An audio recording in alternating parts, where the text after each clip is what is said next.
महंगाई का नया तूफान, यूक्रेन युद्ध से भारत पर सीधा असर। जी हां, यूक्रेन हमारी सरहदों से हजारों किलोमीटर दूर एक देश, लेकिन वहां चल रहा एक भीषण युद्ध भारत में महंगाई की शक्ल को बिगाड़ सकता है। जी हां, ये यूक्रेन रूस का युद्ध अब आपकी जेब पर सीधा हमला करने वाला है।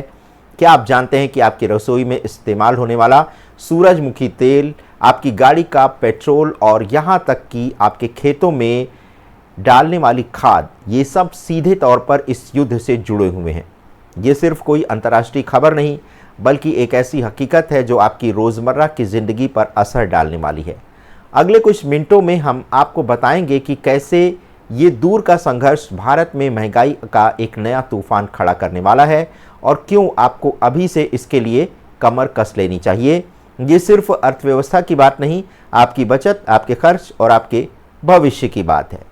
नमस्कार, मैं हूं शेखर त्रिपाठी और आप देख रहे हैं द न्यूज़ वेंडर शो, जहां सच आपको हम दिखाते हैं एक अलग तरीके से। तो सबसे पहले रूस और यूक्रेन का जो युद्ध हो रहा है, इसका महंगाई से क्या संबंध है, आपको पहले बताते हैं कि ये असर 3 जगह सबसे पहले पड़ने वाला है और सबसे पहला झटका हमें पेट्रोल पंप पर लगने वाला है। और सच कहूं तो ये कोई नई बात नहीं है, लेकिन इस बार मामला कुछ अलग है। अमेरिका ने भारत को सीधे तौर पर धमकी दी है कि अगर हम रूस से सस्ता तेल खरीदना जारी रखते हैं तो वह रूसी तेल पर 25% टैरिफ लगा सकता है। सोचिए, अगर ये बात सच हो गई तो भारत के लिए रूसी तेल खरीदने का रास्ता जो है, सस्ता तेल खरीदने का रास्ता लगभग बंद हो जाएगा। और ये सिर्फ भारत का मामला नहीं है, बल्कि वैश्विक बाजार में कच्चे तेल की कीमतें एक बार फिर $90 प्रति बैरल के पार जा सकती हैं। जैसा हमने पहले भी देखा है, हमारे देश में हर $10 की बढ़ोतरी का मतलब है पेट्रोल डीजल में करीब ₹5 प्रति लीटर का सीधा उछाल। और ये बढ़ोतरी सिर्फ आपकी दोपहिया या कार की टंकी तक सीमित नहीं रहेगी, बल्कि ट्रकों, बसों और माल ढुलाई के लिए हर साधन पर असर डालेगी, जिससे सब कुछ महंगा हो जाएगा। माल भाड़ा बढ़ेगा तो आपकी थाली में आने वाली सब्जियों से लेकर आपके घर पहुंचने वाला सामान तक हर चीज़ की कीमत बढ़ जाएगी। ये सिर्फ पेट्रोल डीजल की बात नहीं है, बल्कि अर्थव्यवस्था की रीढ़ कहे जाने वाले परिवहन क्षेत्र पर एक बड़ा दबाव है। अब बात करते हैं दूसरे बड़े झटके की, जो सीधे आपकी रसोई पर पड़ने वाला है। यूक्रेन दुनिया में सूरजमुखी तेल के सबसे बड़े उत्पादकों में से एक है और युद्ध के कारण वहां से सूरजमुखी तेल का निर्यात लगभग ठप पड़ा है। आंकड़ों पर गौर करें तो 2021 में भारत ने यूक्रेन से 2.3 मिलियन टन सूरजमुखी तेल आयात किया था, जो 2024 में घटकर सिर्फ 0.7 मिलियन टन रह गया। ये गिरावट मामूली नहीं, बल्कि एक बहुत बड़ा अंतर है। इसका सीधा परिणाम ये हुआ कि खाद्य तेल की थोक कीमतें पिछले एक साल में 18% तक बढ़ चुकी हैं और ये सिर्फ शुरुआत है। अगर हालात ऐसे ही रहे तो किसी भी महीने रिटेल पैक में आपको ₹20 या उससे भी ज़्यादा का उछाल देखने को मिल सकता है। जब एक आवश्यक चीज़ इतनी महंगी होती है तो इसका सीधा असर घर के बजट पर पड़ता है और हमें मजबूरन दूसरे, शायद कम पसंद किए जाने वाले विकल्पों की ओर अपना रुख करना पड़ता है। ये सिर्फ सूरजमुखी तेल की बात नहीं है, बल्कि इससे सोयाबीन और पाम तेल जैसे अन्य खाद्य तेलों पर भी दबाव बढ़ेगा, क्योंकि लोग विकल्प तलाशेंगे और उनकी कीमतें भी ऊपर हो जाएंगी। और तीसरा झटका लगेगा हमारे अन्नदाताओं को, यानी किसानों को, और इसका असर अंततः हम सब की थाली पर आएगा। रूसी पोटाश आपूर्ति पर पश्चिमी देशों द्वारा लगाए गए प्रतिबंधों ने DAP यानी डाई अमोनियम फास्फेट जैसे ज़रूरी उर्वरकों की कीमतें आसमान पर भी पहुंच गई हैं। एक बोरी DAP की कीमत में ₹400 तक का उछाल आ चुका है। आप सोचिए, अगर खाद इतनी महंगी हो जाएगी तो किसान के लिए गेहूं और चावल जैसी मुख्य फसलों को उगाना कितना मुश्किल हो जाएगा। उत्पादन लागत बढ़ेगी तो स्वाभाविक है कि इन फसलों की कीमतें भी बढ़ेंगी। इसका मतलब है कि अगले साल आपकी थाली में आने वाला गेहूं और चावल दोनों आपको ज़्यादा दाम चुकाकर ही मिलेंगे। ये सिर्फ महंगाई नहीं, बल्कि एक खाद्य सुरक्षा पर भी एक बड़ा सवाल खड़ा करता है। अगर किसान को सही दाम नहीं मिलेगा और लागत बढ़ती रहेगी तो कृषि उत्पादन पर भी नकारात्मक असर पड़ सकता है, जिसका खामियाजा पूरे देश को भुगतना पड़ेगा। अब बात क्यों आखिर फंसा है इस युद्ध में भारत, चलिए अब थोड़ा पीछे हटकर बड़ी तस्वीर देखते हैं कि आखिर भारत इस पूरे मामले में क्यों फंसा हुआ है। रूस ओपेक देशों से बाहर दुनिया का सबसे बड़ा तेल निर्यातक है। यूक्रेन युद्ध के बाद जब पश्चिमी देशों ने रूस पर कड़े प्रतिबंध लगाए तो उसकी तेल बिक्री पर भी पाबंदियां लग गईं। ऐसे में रूस को अपने तेल के लिए नए खरीदारों की तलाश थी और वह भी भारी छूट पर। भारत ने इसी मौके का फायदा उठाया और हमने डिस्काउंट पर रूसी तेल खरीदकर एक तीर से दो निशाने साधे। पहला, अपनी ऊर्जा सुरक्षा को मजबूत किया क्योंकि हमें सस्ते में तेल मिल रहा था, और दूसरा, अपना व्यापार घाटा कम किया क्योंकि डॉलर में कम भुगतान करना पड़ा। 2023 में रूसी तेल भारत के कुल तेल आयात का 40% हो गया था, जो कि 2021 में सिर्फ 2% था। ये एक असाधारण बदलाव था, लेकिन अब अमेरिका चाहता है कि हम रूस से तेल खरीदना कम करें, और अगर हम ऐसा नहीं करते तो हमें टैरिफ झेलने पड़ेंगे। अमेरिका का तर्क है कि भारत रूस को युद्ध के लिए फंडिंग दे रहा है, जबकि भारत अपनी ऊर्जा ज़रूरतों को, आर्थिक हितों को प्राथमिकता दे रहा है। चुनौती यहीं खत्म नहीं होती। अगर भारत रूसी तेल खरीदना कम करता है तो वैश्विक बाजार में तेल की सप्लाई कम हो जाएगी। मध्य पूर्व के देश, खासकर सऊदी अरब जैसे बड़े उत्पादक, अगर अपना उत्पादन नहीं बढ़ाते हैं तो बाजार में एक बड़ा सप्लाई गैप बन जाएगा और फिर कीमतें तेजी से उछलेंगी। ये भारत के लिए एक बड़ी मुश्किल स्थिति है, जहां उसे अपनी ऊर्जा ज़रूरतें, आर्थिक हितों और अंतर्राष्ट्रीय संबंधों के बीच एक संतुलन बनाना पड़ रहा है। भारत की विदेश नीति इसी बीच एक पतली रस्सी पर संतुलन साध रही है। एक तरफ हम रूस के साथ अपने ऐतिहासिक और रणनीतिक संबंधों को बनाए रखना चाहते हैं, जिसके तहत रूबल रुपया मैकेनिज्म को रिवाइव करने की योजना चल रही है। ये व्यवस्था हमें डॉलर पर निर्भरता कम करके रूस के साथ व्यापार जारी रखने में मदद करेगी, जिससे पश्चिमी प्रतिबंधों का असर कम हो सके। दूसरी तरफ हम G20 जैसे मंचों पर शांति का फॉर्मूला पेश कर रहे हैं ताकि युद्ध को खत्म किया जा सके, और साथ ही हम क्वाड जैसे सुरक्षा मंत्रों पर अमेरिका, जापान और ऑस्ट्रेलिया के साथ कदम मिला रहे हैं, जो चीन के बढ़ते प्रभाव को संतुलित करने के लिए महत्वपूर्ण है। ये सब एक साथ करना, वो भी एक ऐसे समय में जब भू राजनीतिक तनाव चरम पर है, भारत की कूटनीति के लिए एक बड़ी अग्नि परीक्षा है। हमें अपनी संप्रभुता और राष्ट्रीय हितों को सर्वोपरि रखते हुए सभी पक्षों के साथ संबंधों को सावधानी से निभाना होगा। अब आपको बताते हैं कि अगले 6 महीने में क्या होने वाला है। तो अगले 6 महीने हमारे लिए क्या लेकर आ रहे हैं। ग्लोबल ब्रोकरेज हाउस गोल्डमैन सैक्स जैसे विशेषज्ञ ये चेतावनी दे रहे हैं कि अगर रूसी निर्यात पर और कड़े प्रतिबंध लगे और युद्ध और गहराया तो ब्रेंट क्रूड की कीमतें $100 प्रति बैरल तक जा सकती हैं। अगर ऐसा हुआ तो भारत में पेट्रोल 110 रुपये प्रति लीटर का आंकड़ा पार कर सकता है, और ये सिर्फ एक अनुमान नहीं बल्कि एक वास्तविक खतरा है। भारतीय रिजर्व बैंक ने भी अपनी महंगाई दर का अनुमान 4.5% से बढ़कर 5.2% कर दिया है। अगर कच्चा तेल महंगा होता रहा तो उपभोक्ता मूल्य सूचकांक यानी CPI में 0.6 का अतिरिक्त उछाल देखा जा सकता है। ये आंकड़ा भले ही आपको छोटा लगे, लेकिन आम आदमी के लिए इसका मतलब है कि रोज़मर्रा की चीज़ें और महंगी हो जाएंगी, जिससे घर का बजट और बिगड़ जाएगा। सरकार भी इस दबाव को महसूस कर रही है। फरवरी मार्च में सरकार ने 200 रुपये की LPG सब्सिडी देने का संकेत दिया, जो कि एक राहत भरा कदम है, लेकिन इस सब्सिडी का बोझ सरकारी खजाने पर करीब 12,000 करोड़ रुपए आएगा। ये एक महत्वपूर्ण खर्च है, खासकर ऐसे समय में जब सरकार को अपने वित्तीय लक्ष्यों को पूरा करना होता है। अगर GST कलेक्शन उम्मीद से कम रहा या अर्थव्यवस्था की गति धीमी पड़ती है तो वित्तीय घाटा और बढ़ सकता है। संक्षेप में कहें तो रूसी सस्ते तेल की राह में रोड़ा आने का मतलब है एक साथ कई मोर्चों पर कई चुनौतियां। महंगाई से इसका बढ़ना, सब्सिडी का बढ़ता बोझ और रुपए पर लगातार बढ़ता दबाव। ये 3 कारक मिलकर हमारी अर्थव्यवस्था के लिए एक बड़ा सिरदर्द बन सकते हैं, और ये सिर्फ सरकार की चुनौती नहीं बल्कि हर नागरिक की चुनौती है। हमें समझना होगा कि वैश्विक घटनाएं कैसे हमारी स्थानीय अर्थव्यवस्था और हमारे व्यक्तिगत बजट को भी प्रभावित कर रही हैं। अब सवाल ये है कि इस महंगाई के तूफान में एक आम आदमी क्या कर सकता है। तो घबराने से कुछ भी नहीं होगा, लेकिन समझदारी से कुछ कदम उठाने से आप अपने बजट को बचा सकते हैं। पहला काम, अगर संभव हो तो अपनी कार या बाइक के बजाय कार पूल या पब्लिक ट्रांसपोर्ट का इस्तेमाल करें।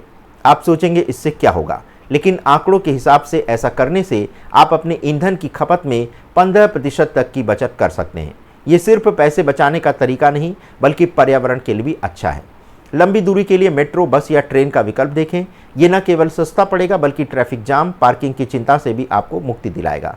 हर छोटे कदम से महीने के अंत में एक बड़ी बचत हो सकती है। दूसरा काम, अपनी रसोई में थोड़ा बदलाव लाने की ज़रूरत पड़ सकती है। अगर सूरजमुखी तेल महंगा हो रहा है तो खाद्य तेल के विकल्प तलाशें।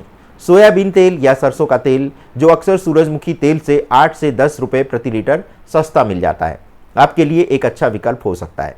ये सिर्फ एक अस्थायी बदलाव नहीं बल्कि समझदारी बड़ा निर्णय हो सकता है। बाजार में अलग अलग ब्रांड्स के दाम चेक करें और सबसे किफ़ायती विकल्प चुनें। कभी कभी ब्रांड बदलने से भी अच्छी बचत हो जाती है। अपनी राशन लक्ष्मी को बचाने के लिए एक छोटा प्रभावी कदम ये हम आपको बता रहे हैं। और तीसरा काम है, अगर आपके पास कुछ बचत है जैसे कि फिक्स डिपॉजिट में रखा पैसा, तो उसे 6 महीने के लिए फ्लोटिंग रेट डिपॉजिट में डालने पर विचार करें। आरबीआई ब्याज दरों को ऊपर की ओर ले जाने की कोशिश कर रहा है ताकि महंगाई को नियंत्रित किया जा सके। ऐसे में फ्लोटिंग रेट डिपॉजिट में आपको बढ़ती ब्याज दरों का फायदा मिलेगा, जबकि फिक्स डिपॉजिट में आपकी ब्याज दर स्थिर रहेगी। ये आपके पैसे को महंगाई के असर से बचाने और उस पर बेहतर रिटर्न पाने का एक स्मार्ट तरीका है। इसके अलावा सरकार की विभिन्न योजनाओं पर भी नजर रखें।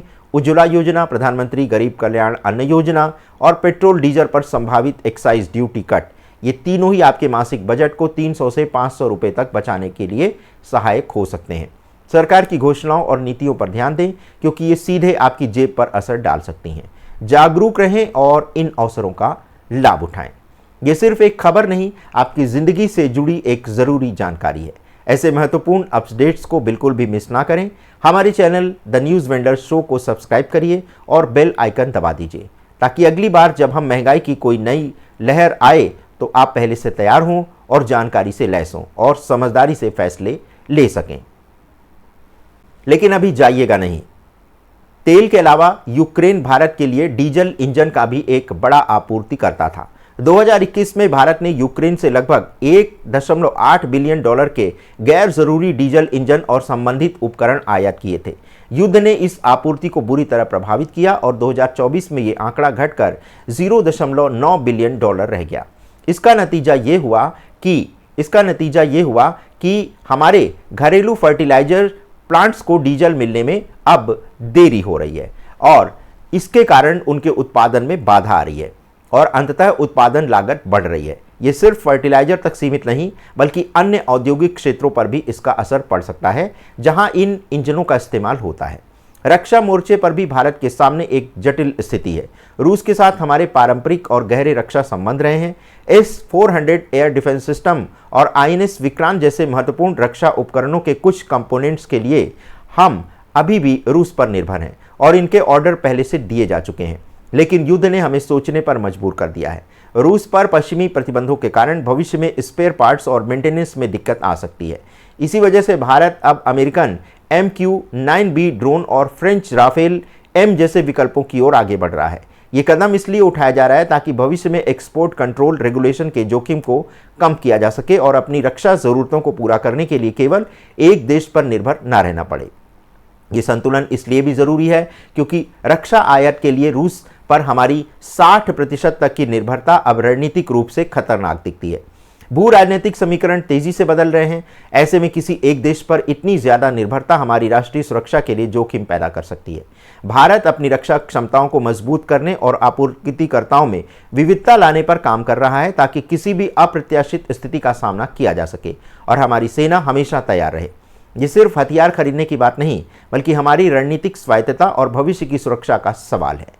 अब बात करते हैं सरकार के 3 अगले कदम क्या हो सकते हैं इस चुनौती भरे माहौल में। तो इस चुनौती भरे माहौल में भारत सरकार भी हाथ पर हाथ धरे नहीं बैठी है। उसके पास भी कुछ अहम रणनीतिक पत्ते हैं जिन्हें वह सावधानी से खेल रही है ताकि महंगाई के इस तूफान से देश को बचाया जा सके। पहला पत्ता है रूबल रुपया सेटलमेंट। इस व्यवस्था को फिर से शुरू करने का लक्ष्य है डॉलर की जरूरत को कम करना। अगर हम रूस के साथ व्यापार रुपए और रूबल में करते हैं तो हमें डॉलर के उतार चढ़ाव की चिंता नहीं करनी पड़ेगी और रुपया 83 के पार जाने से बच सकता है। ये न केवल व्यापार को आसान बनाएगा बल्कि हमारी अर्थव्यवस्था को वैश्विक डॉलर आधारित वित्तीय प्रणाली के झटकों से भी बचाएगा। ये भारत की आर्थिक संप्रभुता को मजबूत करने की दिशा में एक महत्वपूर्ण कदम हो सकता है। दूसरा पत्ता है रणनीतिक पेट्रोलियम रिजर्व को मजबूत करना। फिलहाल भारत के पास लगभग 64 दिनों की तेल आपूर्ति का रणनीतिक भंडार है। सरकार का लक्ष्य इसे बढ़ाकर 90 दिनों तक करना है। आप सोचिए, अगर किसी वजह से वैश्विक तेल आपूर्ति में अचानक कोई बड़ा झटका लगता है तो यह भंडार हमें एक महत्वपूर्ण बफर प्रदान करेगा। आप सोचिए, अगर किसी वजह से वैश्विक तेल आपूर्ति में अचानक कोई बड़ा झटका लगता है तो ये भंडार हमें एक महत्वपूर्ण बफर प्रदान करेगा। इससे हम तेल की कीमतों में अचानक होने वाली बढ़ोतरी से बच सकते हैं और देश को ऊर्जा संकट से सुरक्षित रख सकते हैं। यह हमारी ऊर्जा सुरक्षा के लिए एक दीर्घकालिक और दूरदर्शी रणनीति है। तीसरा और सबसे महत्वपूर्ण पत्ता है PLI यानी प्रोडक्शन लिंक्ड इंसेंटिव स्कीम का विस्तार। सरकार इस योजना को सोलरवेयर, ग्रीन हाइड्रोजन और एडवांस बैटरी जैसे क्षेत्रों में बढ़ा रही है। इसका सीधा मकसद है कच्चे तेल पर हमारी लत को धीरे धीरे कम करना और इन क्षेत्रों में घरेलू उत्पादन को बढ़ावा देकर भारत अपनी ऊर्जा जरूरतों के लिए आयात पर निर्भरता घटाएगा और स्वच्छ ऊर्जा को बढ़ाएगा। ये न केवल हमें महंगे तेल आयात बिल से बचाएगा बल्कि जलवायु परिवर्तन से लड़ने में भी मदद करेगा।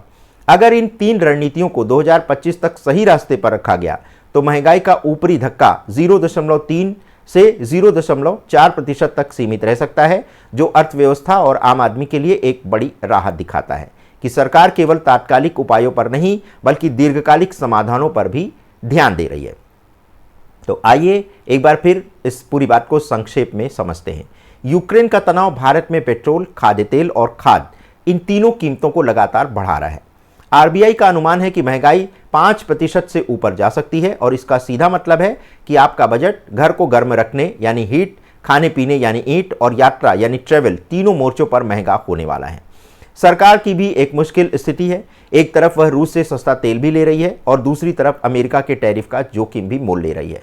साथ ही सब्सिडी का बिल भी बढ़ा रही है ताकि आम आदमी को थोड़ी राहत मिल सके। अगले 6 महीने हमारे लिए निर्णायक होंगे। या तो कच्चा तेल $100 तक जाएगा और पेट्रोल $110 का आंकड़ा पार कर जाएगा, या फिर कूटनीतिक समझौतों और वैश्विक स्थिरता से कीमतों को $85 प्रति बैरल पर रोका जा सकेगा।